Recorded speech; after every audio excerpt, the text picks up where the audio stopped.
నమస్తే అన్న. నమస్కారం. తీసుకోండి. Thank you. నమస్కారం సార్. నమస్తే సాబ్. నమస్తే. మంచిగున్నారా? జర మన పేపర్లు ఇస్తే ఎత్తుకోపోతా. మేడం గారు ఆ ఫైల్ చూస్తున్నారు, ఇంకొంచెం టైం పడుతుంది. ఇంకా పడుతుంది టైం? ఎక్కడా ఆమె?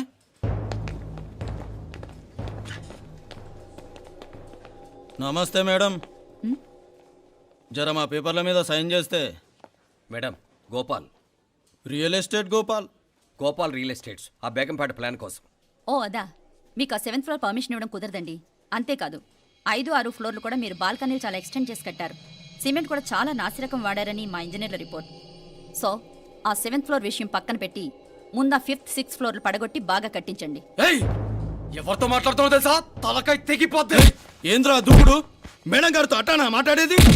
అట్టానా అట్టానా అట్టానా అట్టానా అట్టానా అట్టానా అట్టానా? వీళ్ళు ఇంతే మేడం, నరకడం తప్ప మాట్లాడడం చేతగానోళ్ళు. క్షమించండి, అనవసరంగా గూడుతో పోయేదానికి గొడ్డల దాకా తెచ్చుకోవడం ఎందుకు మేడం? చిన్న సంతకం మీకెంత కావాలో చెప్పుండ్రి, సెటిల్మెంట్ చేసుకుందాం. కమిషనర్ గారు, ఇక్కడెవరో రియల్ ఎస్టేట్ గోపాలంట సంతకం కోసం బెదిరిస్తున్నాడు. వచ్చాడా? ఎందుకు మేడం అనవసరంగా గోడుతో పోయేదానికి గొడ్డల్లాగా తెచ్చుకోవడం? చిన్న సంతకమే కదా. ఓకే రియల్ ఎస్టేట్ గోపాల్ గారు, ఆల్టాస్ ఆపోజిట్లో నిరాని కేఫ్లో సెటిల్మెంట్ చేసుకుందాం. 3ంటికి వచ్చేయండి. మంచిది మేడం, వస్తా.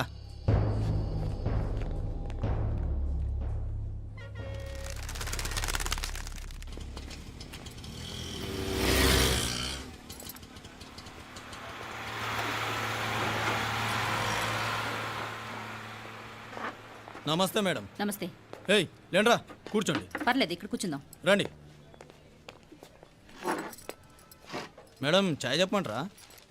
ఇప్పుడే తాగాను. మా ఆఫీసు కూడా ఇక్కడి నుంచే వస్తుంది. ఇప్పుడు నచ్చిరు మేడం. లేకపోతే ఏంటి మేడం, ఆ గవర్నమెంట్ వాళ్ళు ఇచ్చే జీతం ఏ మూలకు మీకు? మీకు చదువుకుంటున్న బిడ్డలు, పెళ్ళిడికి వచ్చిన పిల్లలు ఉంటారు కదా. ఇదిగో తీసుకోండి మేడం, ఇందులో 50,000 ఉన్నాయి.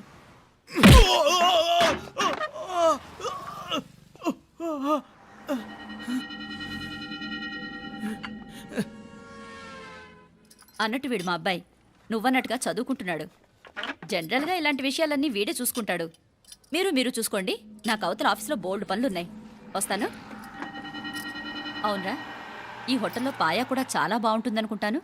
కొంచెం రుచి చూపించరాదు?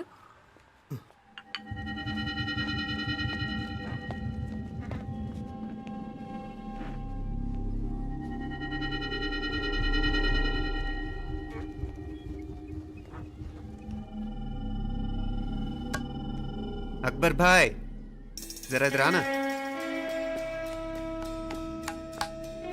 ఈ రోజుకి సర్వీస్ క్లోజ్ చేసి జీ, దాంట్లో 50,000 ఉన్నాయి. డ్యామేజ్ ఖర్చులు కొంచెం లేలో బాయ్.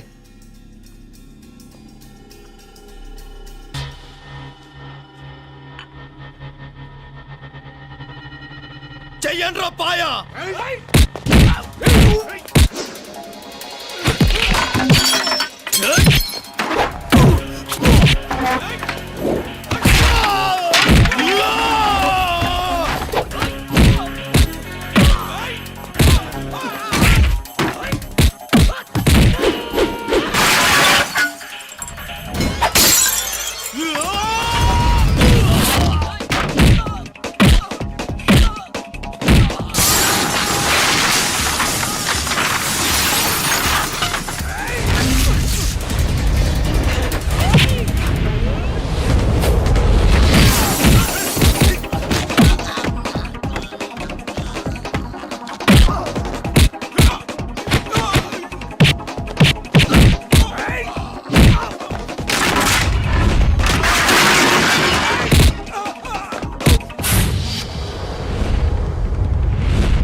ఏరా ఎలా ఉంది పాయ?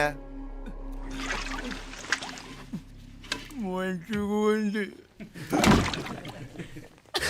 ఒరేయ్, ఈ దెబ్బతో మా ఆఫీస్లో మా పరపతి బాగా పెరిగిపోయిందిరా.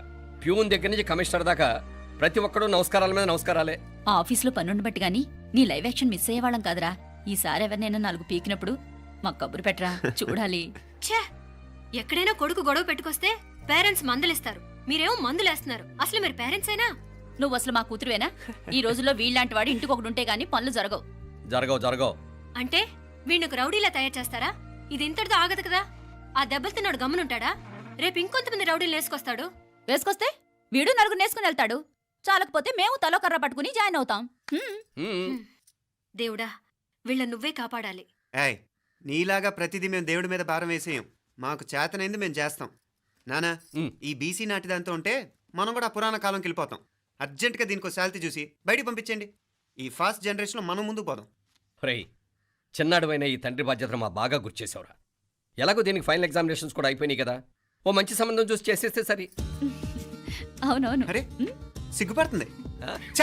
అరే మీనాక్షి పెళ్లి కూతురాయనే, మా మీనాక్షి పెళ్లి కూతురాయనే. పి పి పి డుమ్ డుమ్ డుమ్ పి పి పి డుమ్ డుమ్ డుమ్. పి పి పి డుమ్ డుమ్ డుమ్. పి. ఆగండి. ఏంటి అంతలా వచ్చావు? కాంపతీస్ ట్విస్ట్ ఏమేవో కదా. ఆ చేసేదేదో తొందరగా చేసేయండి, వీడి గొడవ తప్పుతుంది. అది గ్రీన్ సిగ్నల్ ఇచ్చేసింది. వెంటనే ఏదైనా మ్యారేజ్ బ్యూరోని కాంటాక్ట్ చేస్తే బెటర్ కదా.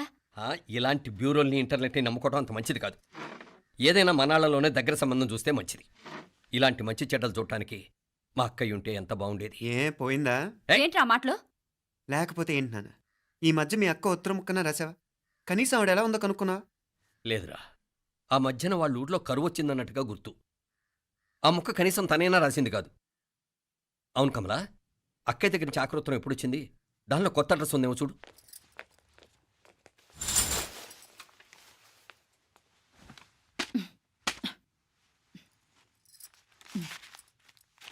ఇవి చూడు. ఇదే ఆఖరిదనుకుంటా. మా ఇది ఓపెన్ కూడా చేసినట్లేదు. ఏంటి ఓపెన్ చేయలేదా? ఇటీ ఈ చేతిరాత మా అక్కయ్యలాగానే ఉందే. లానే ఉంటాం కాదు, మీ అక్క దగ్గర నుంచే.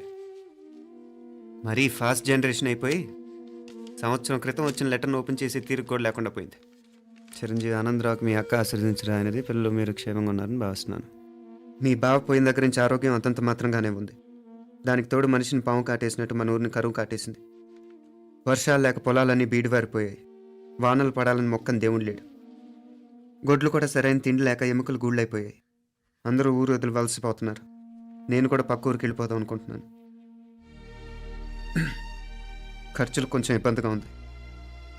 ఏమనుకోకుండా 2000 ఉంటే సర్తామని ఈ ఉత్తరం రాస్తున్నాను.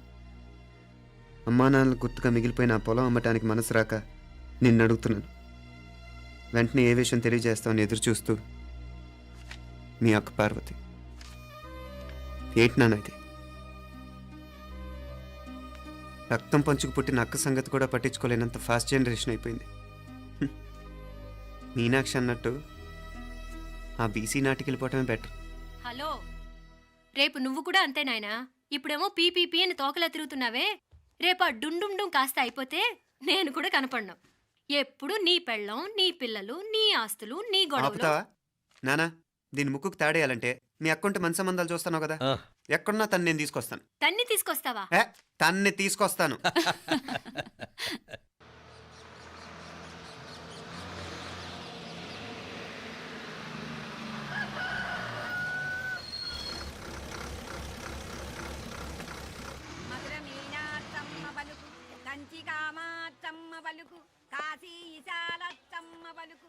బాబు, ఇక్కడ కావూరి పార్వతమ్మ గారి ఇల్లు ఆ సందులో రామాలయం పక్కనుందండి.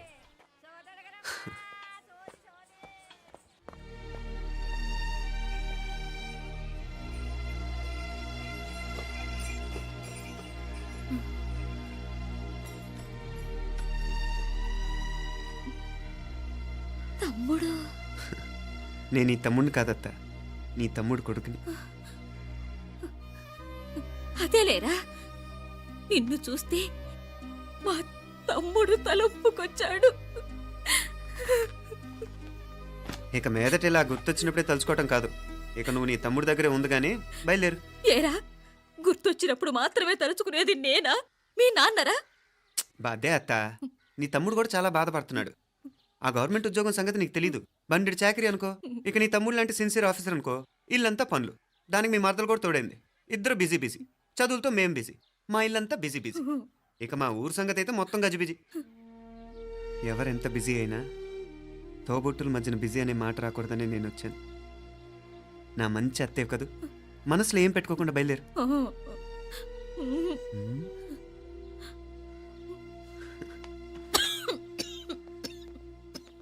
ఇంకా ఈ నాటు మందులతో పనేంటత్తా? నీ తమ్ముడు నిన్ను పెద్ద ఆసుపత్రిలో చూపించాలని చూస్తుంటేను. ముందు నువ్వు బయలుదేరు. నేనేమైపోతే మీకేంట్లేరా? మీరా బిజీ బిజీ ఊళ్ళోనే హాయిగా ఉండండి. ఇదేంటి నేను మాట్లాడేస్తున్నాను? నువ్వు మాట్లాడకపోతే ఎలా అత్తా? ఆడపిల్లకి అమ్మ మీద ఆశ, మగపిల్లాడికి అత్త మీద ఆశ. నేనేం నీకోసం ఆడపిల్లని కనలేదుగా. కనేసున్నా పోయేది. దాన్ని నేనే పెళ్ళాడేసి నీకు తోడుగా ఇక్కడే ఉండిపోయేవాడిని. అప్పుడు అని అనుకుంటే నేను ఆడేవాడిని. చెప్తున్నాను కదత్తా, మీ అక్క తమ్ముళ్ళ మధ్యన ఉంది చాలా చిన్న గీత. మన ఇంట్లో పెద్ద దిక్కు నువ్వే కదా. నీ తమ్ముడే మీనాక్షికి దగ్గర సంబంధం చూస్తే బాగుంటుంది అంటున్నాడు. ఆ మంచి చెడ్డ చూడాలంటే మాకు నువ్వు తప్ప ఇంకెవరున్నారు చెప్పు? మీనాక్షికి సంబంధాలు చూస్తున్నారా? ఇంకా చూడలేదత్తా. నీ తమ్ముడు నీకే అపనప్ప చెప్పాలనుకుంటున్నాడు. అట్టయితే ఆ బూరుగు పిల్లల సంబంధం మాట్లాడేస్తే సరి. ఏ బూరుగు పల్లెలు? అదేరా, కుర్రాడు కూడా బాగా చదువుకున్నాళ్లే, ఇంద్రవల్లిలో ఉంటారు. అయితే మనం హైదరాబాదు. ఆ నా తమ్ముడి కూతురు పెళ్లి నేను కాక మరెవర్రా చేసేది? నేను బండి కట్టించుకుంటారా? కొంచెం ఆగరా, ఏదైనా తిని వెళదు. తర్వాత తింటానత్తా. నువ్వు ముందు రెడీ రెడీ అవు.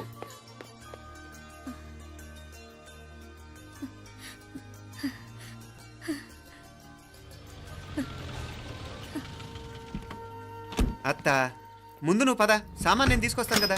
ఇక్కడ సర్దుబాట్లు ఉంటే తర్వాత నాన్న వచ్చేస్తారు. సరేనా? బయలుదేరు. వస్తానమ్మా. వెళ్ళరామ్మా. సావిత్రమ్మా వస్తానమ్మా. మంచిదమ్మా.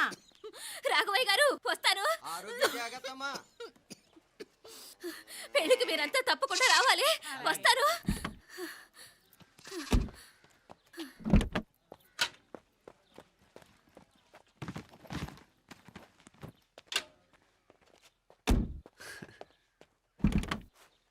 జరుగత్తా, జరుగు. అత్త, అత్త,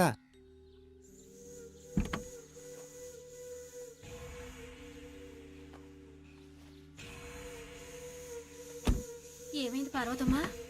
పార్వతమ్మా, పార్వతమ్మా! అయ్యో, ఎంత ఘోరం జరిగిపోయింది. ఉన్నట్టుండి పడిపోయింది. ఏమైందమ్మా? అరే కొండయ్య, పార్వతం చచ్చిపోయిందిరా. అయ్యో, ఎంత పని జరిగింది?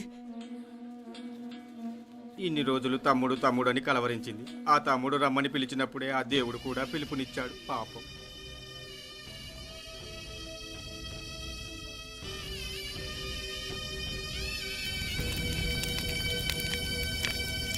మా నాన్నగారి సంతానంలో నేను తప్ప ఇంకెవ్వరూ మిగల్లేదు.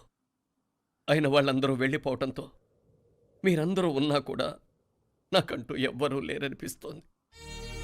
మీ అక్కయ్య కళ్ళల్లో కూడా ఇదే చూశాను నాన్న. కాకపోతే తను పోయాక నువ్వు ఎవరు లేరని ఫీల్ అవుతున్నావు. మనందరం ఉండి కూడా తన ఒంటరితను అనుభవించింది. పోయేటప్పుడు కన్నీళ్లు కార్చడానికి నానే వాళ్ళు ఎవరు లేకపోవటం చాలా దురదృష్టం నాన్న. పగాడికి కూడా ఈ పరిస్థితి రాకూడదు.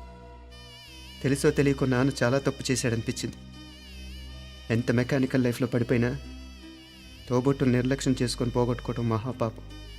కళ్ళు తెరుచుకొని చూస్తున్నట్టుగానే పోయిన అత్తయ్య చివరి చూపు ఈ విషయాన్ని శాశ్వతంగా నాకు గుర్తుండిపోయేలా చేసింది.